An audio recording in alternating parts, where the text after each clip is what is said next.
published a book named Aashaon Bhara Safar.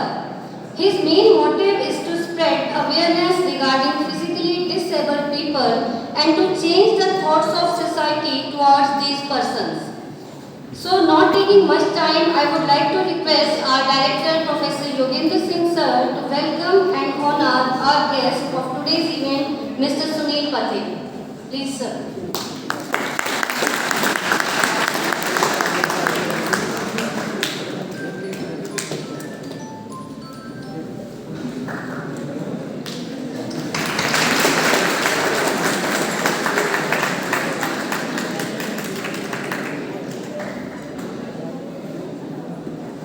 Now I would like to request Mr. Akhil Gautam to come on dais and throw some light on today's event. Akhil Gautam.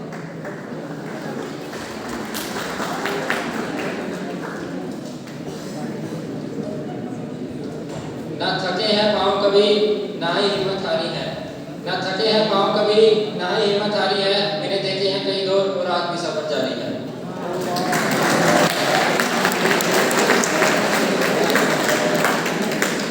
Morning one and all present here, myself Akhil Gautam. So today we have gathered here to meet our one of the great personality who has worked hard for his dreams to enlighten us with his powerful writing. He has left an outstanding impression on us, Mr. Sunil Pathik. Sunil Pathik is spreading the awareness among society that how we should treat with physically disabled persons. He is also associated with the foundation Vedant Foundation. Vedant Foundation is running all over the Himachal. Their motive is to give free education to 10,000 students in which physically disabled, mentally disabled and offer with free education. I would like to end my talk with a few lines dedicated to Sunil Pathik ji. हम किसी के भरोसे में ही चलते अपने दम पर आग लगाएंगे, हम किसी के भरोसे में ही चलते अपने दम पर आग लगाएंगे, तुम झुक जाने की बात करते हो, हम मंजिल को उठा कर ले आएंगे।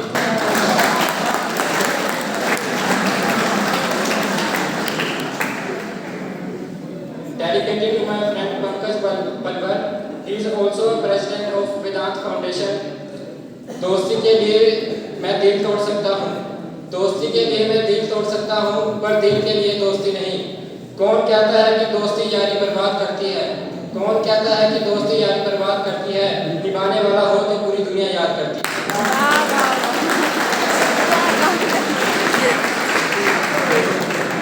Now I request Mr. Pankaj to share his views with us and thank you all for giving your precious time to us. Thank you.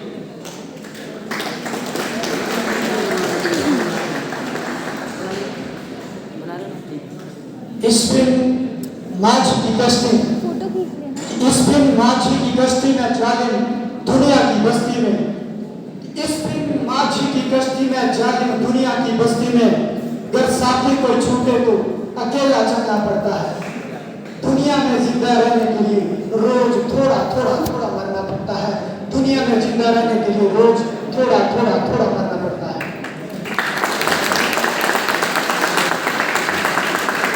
मंच पर विराजमान महाराजा अग्रसेन यूनिवर्सिटी के बी फार्मेसी डिपार्टमेंट के डायरेक्टर, इस अभियान में जुड़े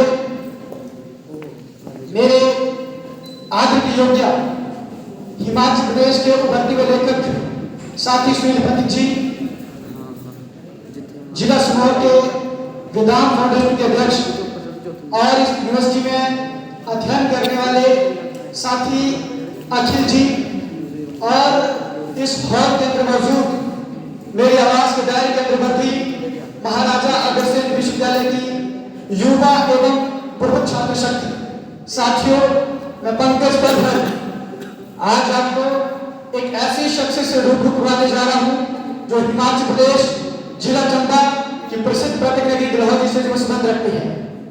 इनका नाम जो है वो साथी सुनील पथिक है और ये पिछले 1.5 वर्ष से पूरे हिमाचल प्रदेश की यात्रा कर रहे हैं।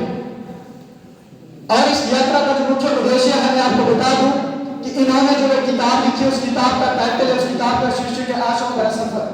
इस आशाओं भरे सफर को लेकर पूरे हिमाचल प्रदेश के अंदर जितने भी एजुकेशन इंस्टीट्यूशन है, उस एजुकेशन इंस्टीट्यूशन के अंदर जाकर मेधावी छात्र है उनको एक इनकी मोटिवेशन स्पीच रहती है दिव्यांग समाज के प्रति।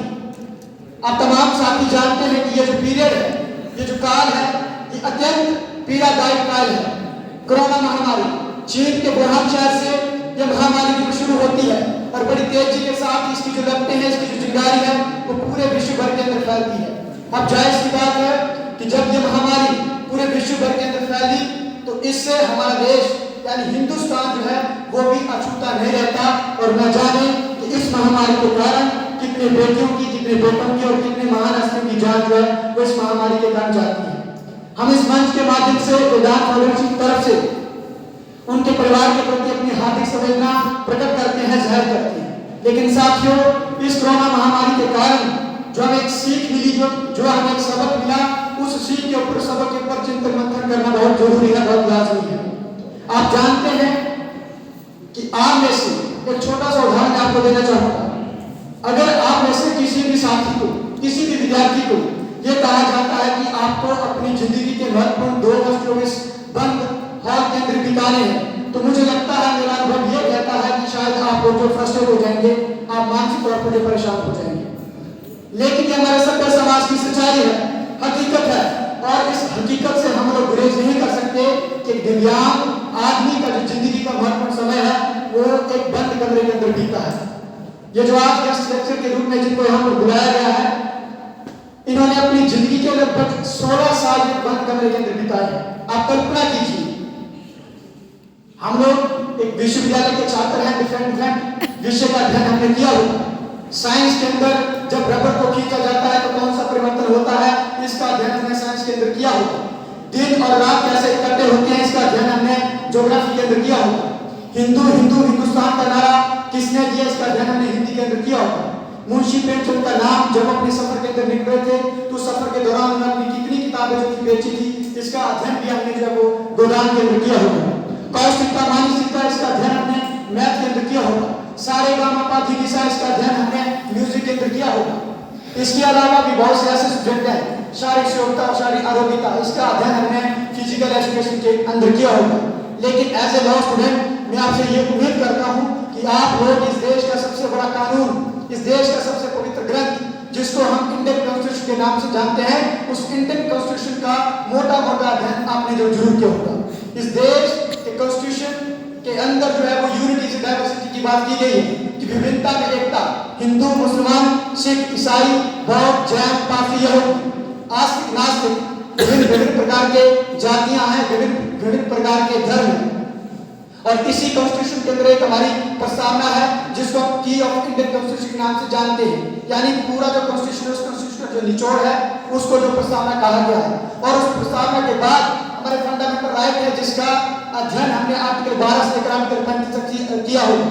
और उस फंडामेंटल राइट के अंदर हमारे फंडामेंटल राइट है, हमारे मौलिक अधिकार है जिसको हम आर्टिकल 14 के नाम से जानते हैं। वो आर्टिकल 14 कहता है कि इक्वलिटी बिफोर लॉ, यानी कानून के समक्ष समानता, कि हिंदुस्तान के अंदर रहने वाला कोई भी व्यक्ति, कोई भी नागरिक किसी भी व्यक्ति के साथ जाति, पार्टी, घाटी, विचारधारा, धर्म, भाषा, बोली, लिंग, जन्म स्थान के आधार पर जो भेदभाव नहीं कर सकता। ये मूल बातें जो इंडियन कॉन्स्टिट्यूशन की आर्टिकल 14 के अंदर लिखी गई है। जब ये मूल बातें इंडियन कॉन्स्टिट्यूशन की आर्टिकल 14 के अंदर लिखी गई है तो हमें इस बात का भी ध्यान जो देना होगा कि अगर हम जो है वो किसी व्यक्ति के साथ जाति, पार्टी, घाटी, विचारधारा, धर्म, लिंग, जन्म स्थान के आधार पर भेदभाव नहीं कर सकते तो हमें हमारे समाज के अंदर जो रहने वाले दिव्यांग साथी है, हमें जो है वो उनके साथ भी जो भेदभाव नहीं करना पड़ेगा। हालांकि बहुत खुशी की बात है, हमने जब पूरे हिमाचल प्रदेश के लगभग 12 स्कूलों को कवर किया है, 36 कॉलेज को अभी तक मैंने कवर किया है। ये 5वीं ऐसी यूनिवर्सिटी है जहां पर हम अपने ये कार्यक्रम जो कर रहे हैं। ये जो आर्टिकल 14 है ये बिल्कुल जमीनी आकार जो एजुकेशन इंस्टीट्यूशन के ऊपर ले चुका है। यानी एजुकेशन इंस्टीट्यूशन के अंदर किसी भी प्रकार का भेदभाव, किसी प्रकार का डिस्क्रिमिनेशन जो नहीं होता। महज 2%, वो भी अगर पॉजिटिव वे में सोचे, बहुत डीप अगर सोचे तो बिल्कुल नहीं होता। लेकिन जब हम एजुकेशन इंस्टीट्यूशन के बाहर जाते हैं, जब हम मॉल की तरफ जाते हैं, जब हम मार्केट की तरफ जाते हैं, जब हम शेयर बाजार की तरफ जाते हैं तो कहीं ना कहीं वो जो डिस्क्रिमिनेशन है वो हमको जरूर दिखाई देता है। ये हमने इस चीज को फेस किया है। जब इनके साथ पिछले 1.5 वर्ष से लगातार जा रहा हूँ, जब हम किसी ढाबे में खाना खाते हैं तो ढाबे का जो मालिक है वो मेरे से खाने का पैसा ले दिन से खाने का पैसा नहीं देता। हम ये हमदर्दी क्यों दिखाएं, हम ये सहानुभूति क्यों दिखाएं? ये प्रश्न है सोच का। वास्तव में दिव्यांग और सामान्य समाज ही कुछ नहीं, लेकिन ये जो डिस्क्रिमिनेशन की खाई दिन प्रतिदिन बढ़ रही है, इस डिस्क्रिमिनेशन की खाई को मुझे लगता है कि कोई भर पाएगा तो इस देश का नौजवान है। आज के समय के अंदर मजदूर अपनी मजदूरी को बचाने के लिए लड़ रहा है, किसान अपनी किसानी को बचाने के लिए लड़ रहा है, छात्र अपनी स्कॉलरशिप को बचाने के लिए लड़ रहा है, अभी शिक्षक जो है वो ऑफिस की बहाली को लेकर संघर्ष कर रहे हैं। समाज के अंदर रहने वाले विभिन्न तबके वो विभिन्न तबके जो संघर्ष कर रहे हैं, लेकिन दिव्यांग समाज की आवाज जो कौन बने, इसके ऊपर चिंतन मंथन करना बहुत जरूरी है। हालांकि समय का अभाव प्रत्येक कार्यक्रम के अंदर रहता है, मैं ये चाहता हूँ कि बड़ी लंबी चौड़ी बात मैं आपके समक्ष ना करूँ, लेकिन एक कहानी के माध्यम से अपनी बात को खत्म करना चाहूँगा। साथियों, जब हम कहते हैं कि एजुकेशन शिक्षा, तो शिक्षा की जो मीनिंग है, शिक्षा का जो डेफिनेशन है वो यही है कि all development of human being, यानी मानवता का सर्वांगीण विकास, जिसके अंदर सब किस्म के विकास जो आते हैं।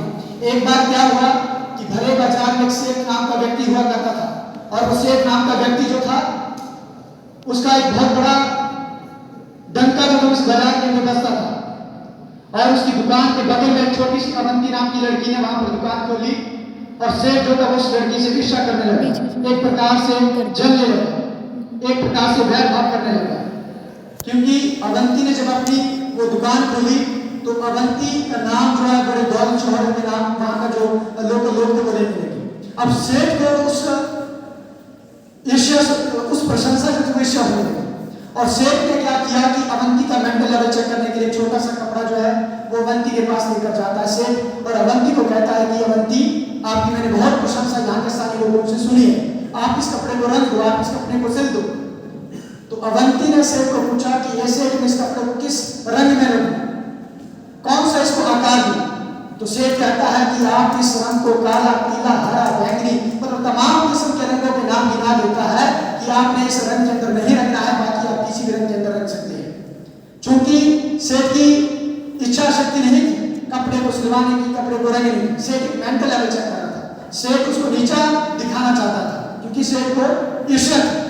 लेकिन अवंती कहाँ कम थी, अवंती ने वो कपड़ा बंद अलमारी के अंदर पैक कर दिया, और जैसे ही अवंती ने वो कपड़ा बंद अलमारी के अंदर पैक किया तो सेठ कहने लगा कि अवंती, जब आप इस कपड़े को सिल देंगे तो मैं इस कपड़े को आपके पास लाने के लिए कब आऊं? तो अवंती बड़ा मजेदार जवाब देती है, और मेरा व्यक्तिगत तौर पर यह मानना है कि स्टूडेंट्स की जो सबसे बड़ी विशेषता है वो है सवाल करना और सवाल का जवाब देना। और अवंती जिस प्रकार से सेठ कहता है कि आप इस कपड़े को काला, पीला, हरा, बैंगनी किसी भी रंग के अंदर नहीं रखना, जब कलर का नाम ही नहीं बचा तो अवंती किस कलर के अंदर उस कपड़े को रंगती? तो अवंती ने भी सेठ की तर्ज पर जवाब दिया कि ये सेठ, इस कपड़े को लाने के लिए आप सोमवार, मंगलवार, बुधवार, वीरवार, शुक्रवार, शनिवार, रविवार में आना, बाकी आप किसी भी दिन आ सकते हैं।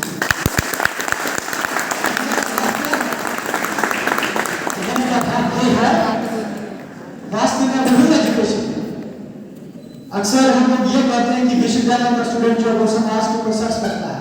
हम लोग समाज के ऊपर सर्च नहीं करते, समाज हमारे ऊपर सर्च करता है, हमारा जो आचार व्यवहार है उसके ऊपर सर्च करता है। जब हम इस विश्वविद्यालय को छोड़कर यहाँ से चले जाएंगे, सोसाइटी हमारा आकलन करेगी। इसी तरह एक घने जंगल में आग लगी थी। मेरा ये मानना है कि स्टूडेंट्स का काम क्या है? स्टूडेंट्स का काम सिर्फ एजुकेशन लेना ही नहीं है, एजुकेशन के साथ साथ जो हमारे समाज के ऊपर घटनाएं घट रही है उस घटनाओं के ऊपर बड़ी बेबाकी के साथ आवाज उठाना भी हमारा शिक्षा के अंदर ये बात जो होनी चाहिए। एक बार घने जंगल में आग लगी थी, और जैसे ही घने जंगल के अंदर आग लगी थी तो जंगल के बहुत से जानवर और आदमी जो थे वो तमाशा देख रहे थे, और जंगल की आग कोई नहीं बुझा रहा। आज शायद आपको ये लगता होगा, बहुत से साथी ऐसा सोचते हैं कि विज्ञान के हिमाचल प्रदेश के दूसरे राइटर जब हम मार्केट के अंदर जाते हैं तो उनको लगता है कि क्या कर पाएंगे, जो सक्षम है, जिनकी शायद स्थिति ठीक है, आज के टाइम के अंदर वो नहीं कर पा रहा है क्योंकि आज की किताबों का ध्यान नहीं, आज का टेक्नोलॉजी का जमाना है, तो सोसाइटी के लोगों को ये लगता है कि ये क्या कर पाएंगे। तो जैसे जंगल के अंदर, घने जंगल के अंदर आग लगी, जंगल के सारे शेर जो थे तमाशा देख रहे थे, और उतनी ही देर में छोटी सी चिड़िया, एक छोटी सी फाख्ता अपनी चोंच में बूंद जो पानी भरकर जंगल की तरफ बढ़ती है। जैसी वो फाख्ता, जैसी वो चिड़िया जंगल की तरफ जाती है तो जंगल के बड़े बड़े जानवर, वहां पर रहने वाले लोग चिड़िया से सवाल करते हैं, ये चिड़िया, ये फाख्ता इस छोटी सी बूंद की वजह से क्या तुम जंगल की आग बुझा पाओगे? तो चिड़िया जवाब देती है कि मुझे मालूम है कि मेरी हैसियत कितनी है, मेरी इस छोटी सी बूंद की वजह से जंगल की आग जो है वो नहीं बुझेगी, लेकिन जब इतिहास लिखा जाएगा कि जंगल के अंदर आग कैसे लगी, वो शादी का तब कौन था, तो मेरा नाम जो है वो आग बुझाने वाला में से आएगा, ना कि आगे लगाने वाला में से आएगा। इसलिए साथियों, समाज के अंदर ये कमजोर बढ़ रही है, समाज के अंदर ये जो देखिए दूसरी सोच बढ़ रही है, इस सोच का अगर कोई करारा जवाब दे सकता है, इस जो ताकतें ही ताकतों से अगर कोई लड़ सकता है, तो आज का नौजवान है, आज का छात्र है। वरना समय जो निकल जाएगा और अंततः हमें जो है वो पछतावा ही महसूस होगा। We are not anti of Indian government, we are anti of Indian administration. This country is run by Indian constitution, not by bureaucracy, not by democracy. Bureaucracy is the part of democracy, and we are not speaking of others. But I can see, I can observe injustice in society, so I want justice. ये न्याय की लड़ाई है, ये किसी व्यक्ति विशेष की लड़ाई नहीं है, एक समता मूल समाज को बनाने की लड़ाई है, एक सोच की लड़ाई है। इसलिए ज्यादा बात मैं आपके बीच में नहीं करना चाहूंगा, क्योंकि हम लोग सिर्फ कह सकते हैं एक्चुअल के अंदर जो दर्द झेलते हैं वो साथी सुनील ही है। साथी सुनील अभी आपके बीच में बात रखेंगे। मैं उम्मीद करता हूं कि आप उनकी बात को गहराई से सुनेंगे और सुनने के बाद आप इस हॉल के अंदर इस बात को नहीं रखेंगे, जो मैसेज है इस मैसेज को आप लोग सोसाइटी के अंदर कन्वे करेंगे। और अगर आपके अगल बगल में कहीं पर भी कोई दिव्यांग साथी है तो आप उनको जो है वो शिक्षा के लिए जरूर मोटिवेट करेंगे। अंतिम के साथ अपनी बात को खत्म करना चाहूंगा कि बात अगर निकली है तो बात बहुत अच्छी होगी, कि बात अगर निकली है तो बात बहुत अच्छी होगी और दिल से दिल की ये मुलाकात बहुत अच्छी होगी। मुस्कुराने लगा है मिट्टी की महक आजाद, हल्की सी ये बरसात बहुत अच्छी होगी और इसका अंजाम भी अच्छा नहीं होगा, और इसका अंजाम भी अच्छा नहीं होगा। कम से कम आपकी ये शुरुआत बहुत अच्छी होगी, कम से कम आपकी ये शुरुआत बहुत अच्छी होगी। इस उम्मीद के साथ आप सबका बहुत बहुत शुक्रिया, धन्यवाद।